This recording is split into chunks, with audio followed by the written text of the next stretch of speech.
মেয়েটাকে নিয়ে আমার চলতে হবে লোক সমাজের মধ্যে। কষ্ট পাচ্ছ? হ্যাঁ। আমি 11 থেকে 12 বছর আমি বিদেশেই কাটিয়েছি। তারপর তো আসা যাওয়া করেছি, 2 মাস 3 মাস করে বাড়িতে ছিলাম, চলে গেছি। আমি গিয়েছি শুধু কেন, আমাদের অভাবের সংসার ছিল। আমরা যে ভাই ভাই আছি সবাই সবার মতন আলাদা, আমরা খুবই গরিব ছিলাম।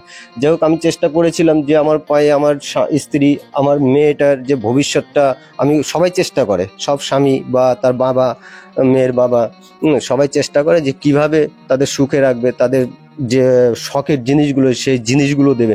তার জন্যই আমি আমার শখ ত্যাগ করে আমি বিদেশ টাকার জন্য, পয়সা ইনকাম করার জন্য আমি সেখানে ছিলাম এতদিন ধরে। যে ঘটনাগুলো ঘটলো সব এই রিসেন্টলি ঘটেছে। শুরু থেকে বলছি, যেরকম আমি বাড়ি থাকতাম না দীর্ঘদিন বলতে কি প্রায় 6 মাস 1 বছর পর পর বাড়িতে আসতাম। হঠাৎ বাড়িতে আসলাম, আজকে 3 মাস হলো। 3 মাস হওয়ার পরে আমি ঘর শুরু করেছি, ঠিক আছে। বাইরে থাকতে কি বাড়িতে আসার পরে আমাকে একটু ইগনোর ভাব করে করে চলতো। আমি বুঝতে পারিনি আমাদের কোনোদিন এরকম ঝগড়া অশান্তি কোনো কিছু হয়নি। শ্বশুর বাড়ি সবাই ভালো ব্যবহার, আমাদের বাড়িতে সবাই ভালো ব্যবহার, ও ভালো, সবার দুজনেই ভালো, মেয়ে ভালো, কারো অশান্তি নেই। তবে মোবাইল নিয়ে ও কাজ তো নেই বাড়িতে, মোবাইল নিয়ে সবসময় থাকতো। এখন ইদানিং কাজকর্ম চলাকালীন ও হঠাৎ বাবার বাড়ি চলে যায়, আমার মেয়েকে নিয়ে বাবার বাড়ি যায়। এখন মেয়ের বয়স এই 16 বছর হয়েছে, বাবার বাড়িতে যায়। বাবার বাড়িতে গিয়ে এখন প্রতিদিন আমাকে ডাকছে ওখানে 2-3 দিন পর পর, বলে কাল যাবো এরকম। আমার বাড়িতে আবার মিস্ত্রি শুরু হয়ে গেছে, ও বলে গেছিল যে মিস্ত্রি আসলে চলে আসবে, কিন্তু তখন আসে না। রেগুলার বলে তুমি আসো এখানে, তুমি আসো, আমাকে না করছে না। আমি যাচ্ছি, চলে আসে। পরে 2-3 দিন যাওয়ার পরে আমি আর যাইনি। আমি বলি আমার বাড়িতে মিস্ত্রি, আমি রেগুলার এত পরিশ্রম করার পরে আসতে পারি না। তারপরে ওখান থেকে আমি কি করলাম, 2-3 দিন যাওয়ার পরে আর যাইনি। এখন আমি সন্ধ্যার সময় গিয়ে আবার চলে আসতাম। বলতাম যাবে না, বলে না কালকে যাব। প্রতিদিনই বলে কালকে যাব করতে করতে এখন বাড়িতে আমি বয়স্কদের বললাম যে আপনারা মানে শ্বশুর শাশুড়ি অন্য আদার্স রয়েছে, যে দেখুন আমার বাড়িতে এরকম কাজ চালু, ও এরকম করছে না রেগুলার, আমাকে তো পাগল করে দেওয়ার মতন, ঠিক আছে। আমি ঘর সামলাবো না, খাওয়া দাওয়া সামলাবো না, মেয়ে সামলাবো, কোন দিকটা যাব। তখন ওনারা সবাই বকাঝকা করলো, বকাঝকা করার পরে বলে নেক্সট দিন যেভাবে হোক বকাঝকা করার পরে ও একটু মাইন্ডে লাগার পরে ওখান থেকে রাগটাগ হয়ে অনেক কিছু কথা, বাজে কথা বললো। ওর ভিতরে আমাকে অনেক কথা বলেছে, বলে আমি সংসার করবো না, তোমার সংসার যাবো না, তোমার দেখতে পাচ্ছি না, আমি আমার মতন থাকবো, আমি কাজে চলে যাব। এখন অন্য সম্পর্ক তো কিছু এখানে আমরা জানিও না, ঠিক আছে, আর সেরকম আমাদের আইডিয়াও কোনো কিছু নেই।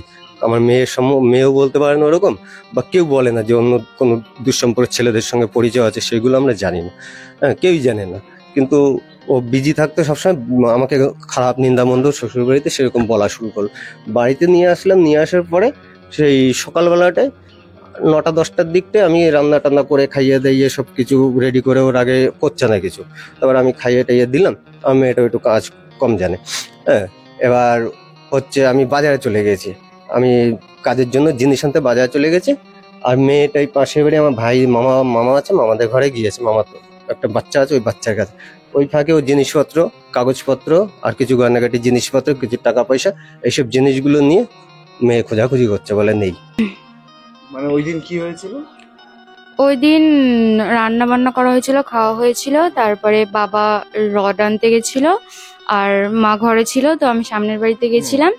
তারপরে আমার মাসি ফোন করেছিল, ফোন করে বলছে যে মায়ের সাথে কথা বলবে। তো আমি ফোনটা নিয়ে ঘরে এসেছি, ঘরে এসে কোথাও আর মাকে খুঁজে পাইনি। তার আগে তোমাকে নিয়ে মামার বাড়িতে গেছিল? হ্যাঁ।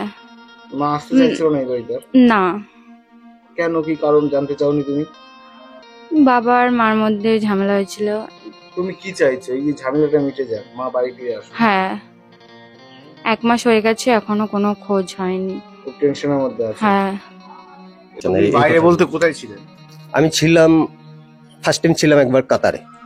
ওখানে 8-9 বছর ছিলাম, ঠিক আছে। মানে আসা যাওয়া করেছি, 2-3 বার এখানে আসা যাওয়া করেছি। তারপরে রিসেন্টলি যে আসলাম এখানে, ইরাকে ছিলাম ওই 20 মাসের মতন ইরাকে ছিলাম। ইরাক থেকে আসলাম। ইরাকে বসেও আমাকে এরকম কথা বলতো যে তুমি আসো, ওর মনে একটা কি হয়েছে রিসেন্টলি, কি লাস্ট টাইমটাই, যে তুমি আসো ওখান থেকে, আসলে পরে তোমার মেয়ে তুমি দেখবে, আমি চলে যাব। কাজের কথা বলতো যে আমি দিল্লি বোম্বে নানান জায়গায় কাজে চলে যাব। বাড়িতে আসতাম তবুও বলতো, মেয়েকেও বলতো, আমাকেও বলতো। এখন কি হয়েছে, কিসের জন্য বলতো? কত বছরের বিয়ে আপনার? আমাদের 19 বছরের মতন বিয়ে হয়েছে। কত বছর বিদেশ? বিদেশ 12-13 বছর। এই 11-12 বছর। টাকা পয়সা পাঠাতেন বাড়িতে? হ্যাঁ, বাড়িতে পাঠাতাম টাকা পয়সা, ওর অ্যাকাউন্টেই থাকতো ম্যাক্সিমামটাই। ফোনে কথা হতো? ফোনে কথা হতো একটু বিজি বিজি। রিসেন্টলি যে টাইমটা আমি ইরাক থেকে আসলাম, একটু ফোনের সময়টা আমাকে কম দিত। সবসময় বলতো বিজি, ব্যস্ত আছি, আমি কাজে আছি, অসুস্থ আছি, ভাল লাগছে না, এরকম নানান অজুহাত দেখাতো। বাড়িতে আসার পরে সেম একই এরকম মানে দেখাতো, যে বলতো আমার কোনো কিছু ভালো লাগছে না, সবকিছুতে মানে ঘরে বাইরে যে কোনো কিছুতে সমস্যা। আমরা দুজন একসঙ্গে থাকি তাতেও সমস্যা দেখাচ্ছে, ঠিক আছে? বলছে আমার বিরক্তি লাগে, এইটা করবো না, মানে নানান কিছু অজুহাত দেখাতো, আমাকে দূরে দূরে রাখার চেষ্টা করতো মানে সবসময়। বিদেশ থেকে বাড়ি ফেরার পর কি কি দেখতে পেলেন?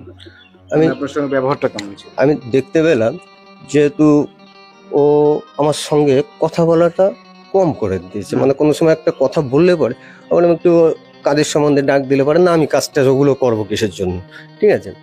মেয়েটা ও আলাদা, মানে দুজন দুই ঘরে থাকতো, ঠিক আছে? তারপরে আমি যে কোনো কিছু একটা জিজ্ঞাসা করলে ও বলছো আমার কোনো ফিলিংস নেই তোমার সম্বন্ধে, ঠিক আছে? কোনো ফিলিংস নেই, ঠিক আছে? আমি আমার মতন থাকতে চাই, আমি একার মতন আমি একা থাকতে চাই, এরকম কথাবার্তাগুলো বলতো। নিজের কোনো দোষ দেবেন? এখন এখানে আমার একটা হয়তো একটা ফল্ট থাকতে পারে, আমি দীর্ঘদিন আমি বিদেশে ছিলাম, ঠিক আছে? হয়তো তারা আমার এইটাকে ভুল ভাবতে পারে যে ও তো বিদেশেই থাকে।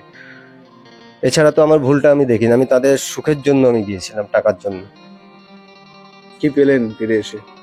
কি পেলাম এখন ওই জীবনটা শেষ, মানে মানে শেষ করার মতন পরিস্থিতি, মানে আপনার আমার এখন জীবন। বয়স কত হলো? আমার বয়সটা 39।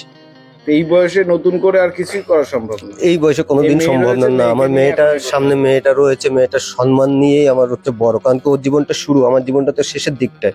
আর শেষের দিকটায় কি যতটুকু থাকতো ওই ওয়াইফ থাকলে পারে সেটি আনন্দে কাটাতাম, এটি হচ্ছে বড়।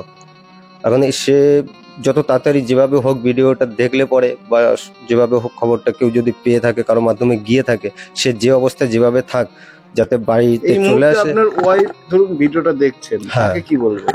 তাকে বলবো তুমি এইরকম যে একটা সিদ্ধান্ত নিয়েছো, এই সিদ্ধান্তটা একদমই ঠিক নয়, ঠিক আছে? কারণ কি তোমার মেয়ে রয়েছে, তোমার যথেষ্ট বয়স হয়েছে, তোমার সবকিছুই ভালো, কিন্তু এই সময়টা তোমার এরকম একটা সিচুয়েশনে এরকম সিদ্ধান্ত নেওয়াটা ঠিক হয় না। মানুষ মাতৃ সংসারে অশান্তি, গন্ডগোল, ঝামেলা এগুলো একটু কম বেশি হয়ে থাকে, ঠিক আছে? তাহলে এরকম সিদ্ধান্তটা নেওয়া হয়নি, যা হয়েছে, হ্যাঁ, যে আমারই ভুল হোক তোমারই ভুল হোক, যাই হোক, আমরা দুজনে যেভাবে চলে আসো মেয়েটার সম্মানের দিকে, মান সম্মান বা জীবনের দিকে তাকিয়ে, ওর মেয়েটার যাতে জীবনটা সুন্দর হয় সেই দিকটা তাকিয়ে আমরা সংসারটা করতে পারি, মেয়েটাকে বাঁচাতে পারি। তাই ও যে অবস্থা থাকুক সে জানি চলে আসে বা আমাকে সঙ্গে কন্ট্যাক্ট করে, আমি গিয়ে নিয়ে আসবো।